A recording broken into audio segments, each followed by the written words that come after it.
I'm Danny, this is Atta. We're two Kiwis who after 5 years living in London bought a sailboat called Bacchus and set off on an adventure to sail home to New Zealand. We sailed the south coast of England, the Atlantic coast of France, Spain and Portugal, the Canary Islands, and then all 19 days across the Atlantic Ocean to the paradise of Barbados. We spent 6 months exploring some of the beautiful islands in the Caribbean, got a little waylaid by a global pandemic, and are now continuing our voyage home. Follow us on our adventure.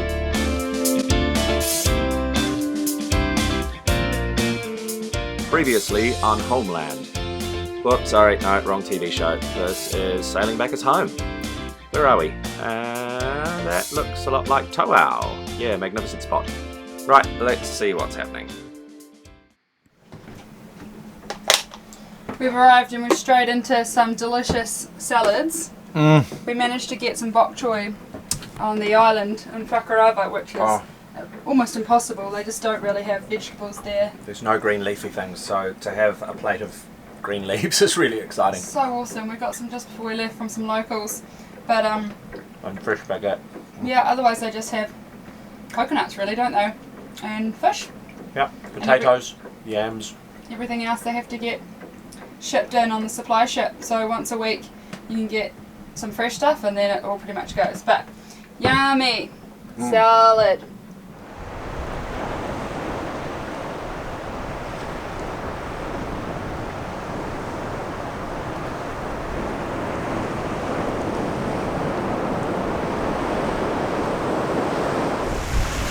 Just come ashore on the Atoll of Toau.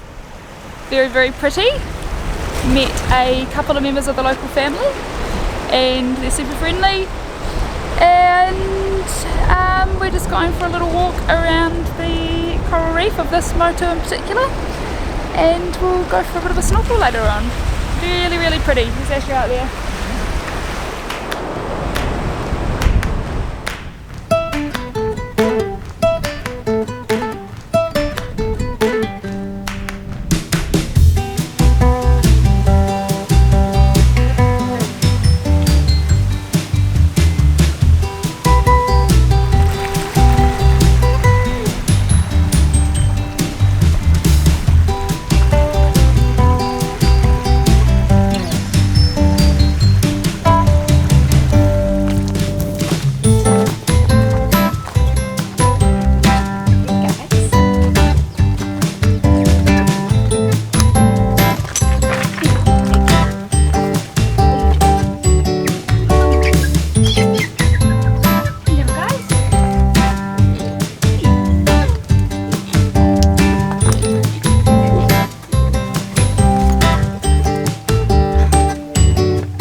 We're going on an adventure today.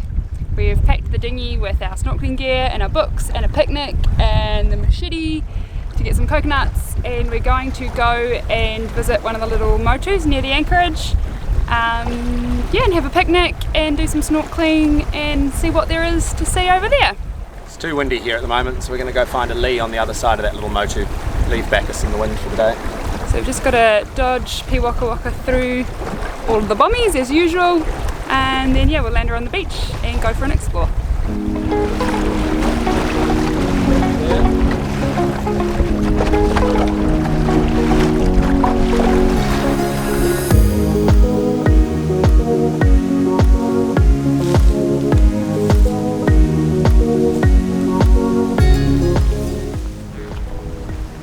looks pretty abandoned, but someone was certainly staying here at some point.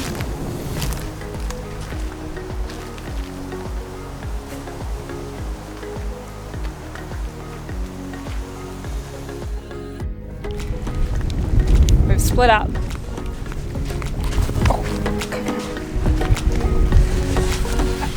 Ash has gone one way around the motu, so you can find us a good picnic spot. And I've gone the other way, and then we will hopefully meet up, share stories, and find the best spot to make our little camping. How'd you get on? Yeah, there's some sand around there, but there's not much in the way of shade. Yeah, I found the same. Yeah. I've got some sandy spots, but no shade, but they are out of the wind. Okay, yeah. Oh, let's have a look down your way. Okay. See what you found.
Snorkel just off the beach here, and we've found 2 hermit crabs that have jumped onto our stuff trying to get into our lunchbox. Look at this.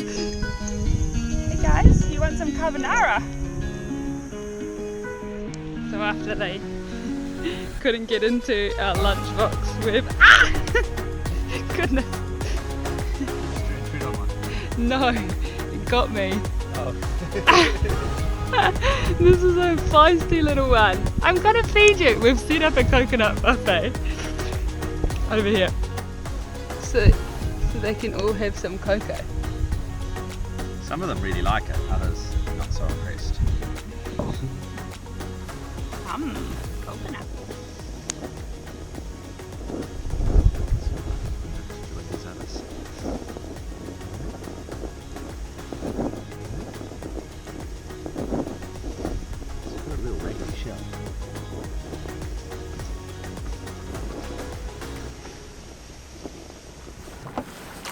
Right, Capitan, what's the go? I'm going to go and try and get a fish.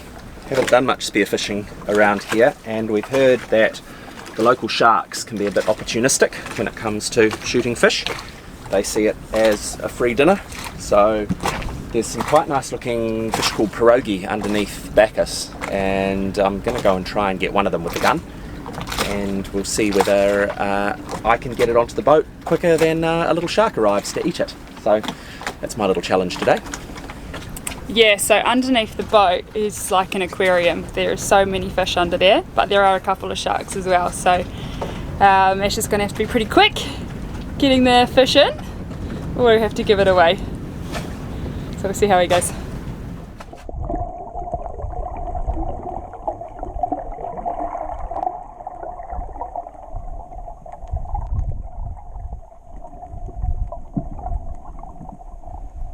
Asher waited until there were no sharks around and took his first shot.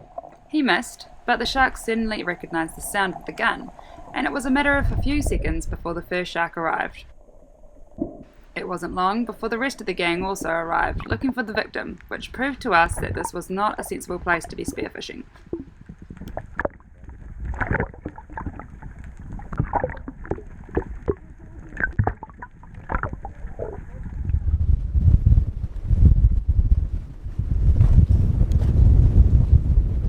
It's been really windy here the last couple of days, and as you can see in this anchorage we've just got no protection at all from the wind.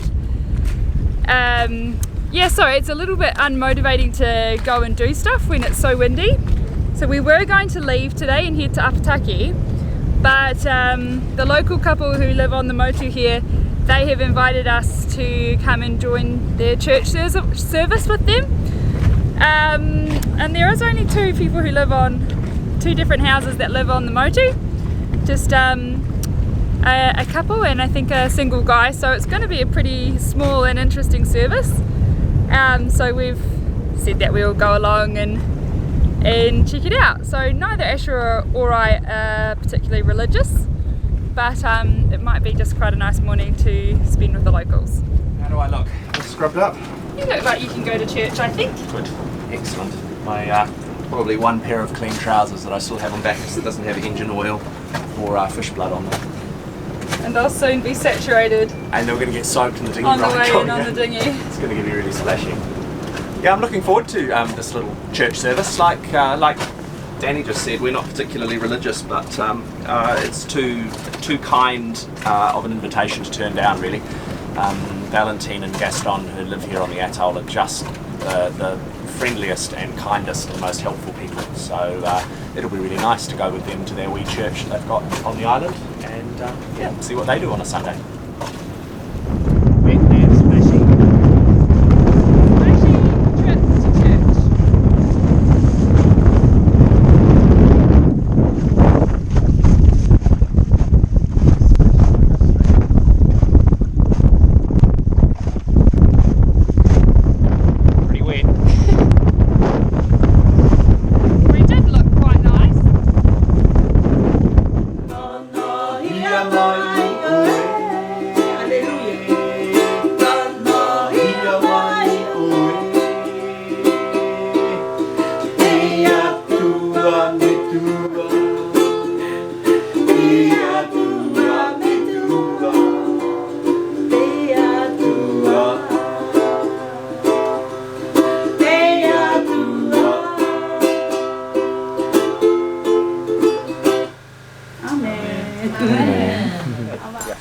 After church, Valentina and Gaston invited us back for some cake and an afternoon of playing petanque.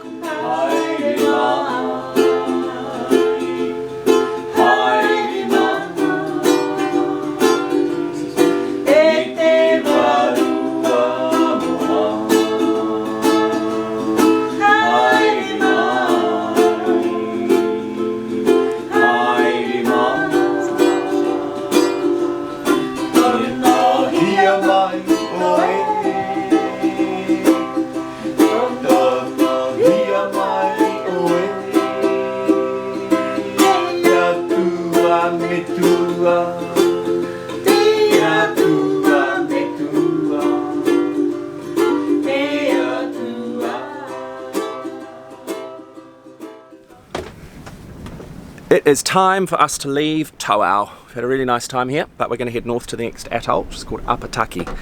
And we're going to practice our sailing skills today. We're going to try and leave this little pass without the engine. So we've got a nice wind, it's about 15 knots, and we should just be able to drop the mooring, bear away, and sail out through that little gap in the reef. So we're going to try that. Through the reef, yeah. Best place to practice, or at least attempt, a sailing off the mooring through a reef. Danny's a little bit nervous, but she needn't be because she's very clever. I just wouldn't have minded if we practiced it once before without a reef. And then the next time we do it, we have to needle our way through a reef. But hey ho, I'm not the captain. The danger shall crystallise everything in our minds and make us razor sharp. Captain makes the choices. So, let's watch this.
Nice line, Danny, looking really good.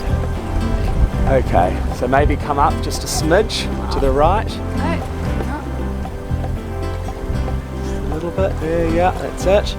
Just looking at those leading lights, are almost in line, a little bit more to the right maybe. That's it.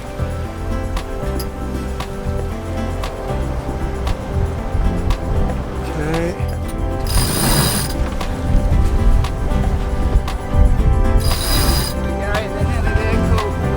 Okay. Yes, I've got them. Cool. Nice, yeah.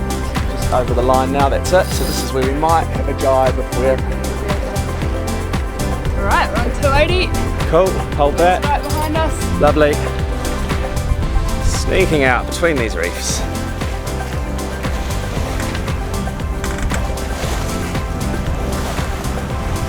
Okay, a bit more to the right now, I think. You reckon?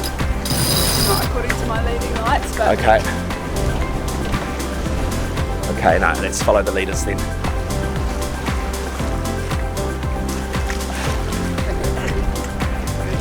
Yeah. I think you're right.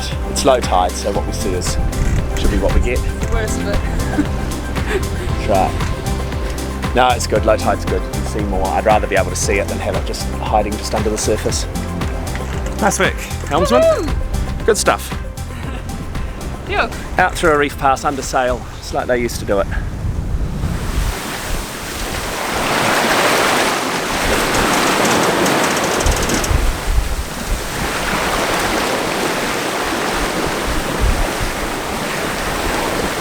It's only about 22 miles up to Apataki, so on short day sails like this we don't usually bother fitting Florence, our wind vane, and the reason we don't do that mostly is because the paddleboard lives underneath the solar panel most of the time, and we don't quite have enough clearance to have both the paddleboard there and have the wind vane working. So on big passages we have to deflate the paddleboard and put it away, or tie it to the rail with the jerry cans so that we can fit Florence on there.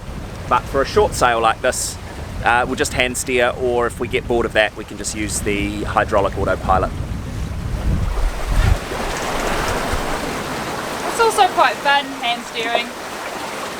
Gives you something to do for the day. I like it. As long as Bacchus isn't bullying me around too much. Sometimes does. It's usually if I haven't balanced the sails properly. Yeah, when it's quite windy. Gusty.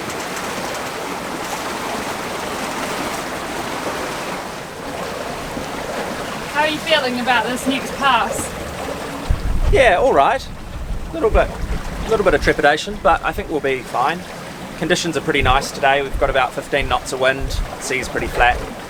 We're timing our arrival for low water slack, and we're hoping to arrive just before the tide turns. So what I'm hoping for is a gentle outflowing current, and we'll be punching our way into it. And the reason why I want the current outflowing is because that'll be in the same direction as the wind, so then we should have a nice smooth sea surface, which means we can see well, and we don't have those standing waves which you get when there's wind against current. So we will see what happens when we arrive. I mean, it's all a bit of a guessing game about when exactly the current turns in these places. We've got a little electronic tool that helps us figure out when it happens, but it's still just a guessing game. There's so many different factors that influence currents in these lagoons, especially the amount of waves that are crashing over the reef all around the lagoon and filling it up. And it's quite a skinny entrance, isn't it? It is. It's a very skinny little channel. It's probably, it might be 100 metres wide, it might be less than 100 metres wide. We've got leading marks to take us through, which is really nice, 2 sticks that we'll line up and then follow in. So yeah, it's a nice day for it. The wind's not too strong, the sun's up. I think we'll be fine. The waves all breaking on the reef out here.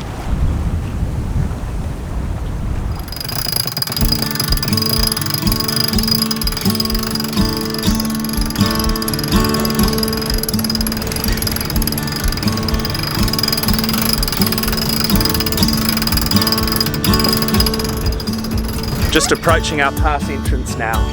Yeah, that looks good, Danny. So we can see the pass opening up. There's a few breaking waves. but they look like they're just on the reefs on the corners. So I think we're going to give it a nudge. You're happy? Yeah, it looks pretty good.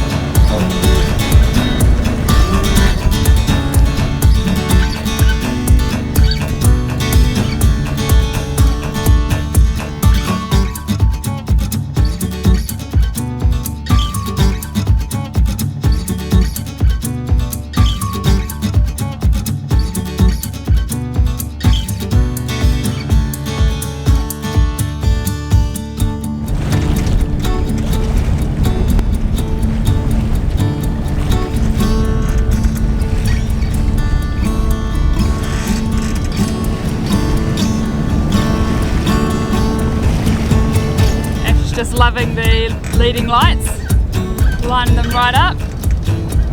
Easy peasy. They're so good, man. Leading marks are just the best. It's so simple, and it is such a reassurance when you're coming in through a gap to be able just to line up those two sticks and then drive down the line and you know you're good.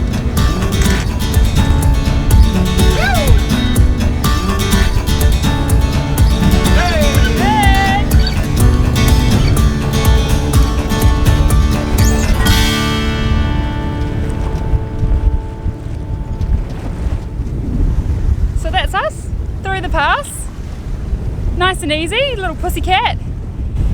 Timed it perfectly. It was definitely on slap we went through, which is great, but because of the prevailing winds there's no decent anchorage on this side of the atoll, so we've got about 10 miles to do to get across to the eastern side, and there should be a nice anchorage or two over there for us to pop our hook down in.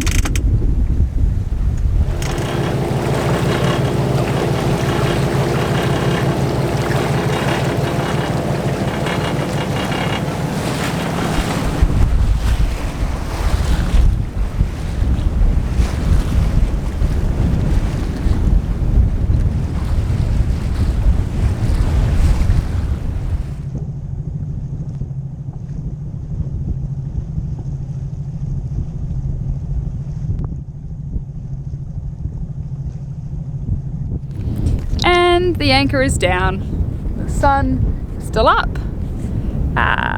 so we're going to call this a successful day, I think, and make some dinner, and we'll go and explore Apataki tomorrow.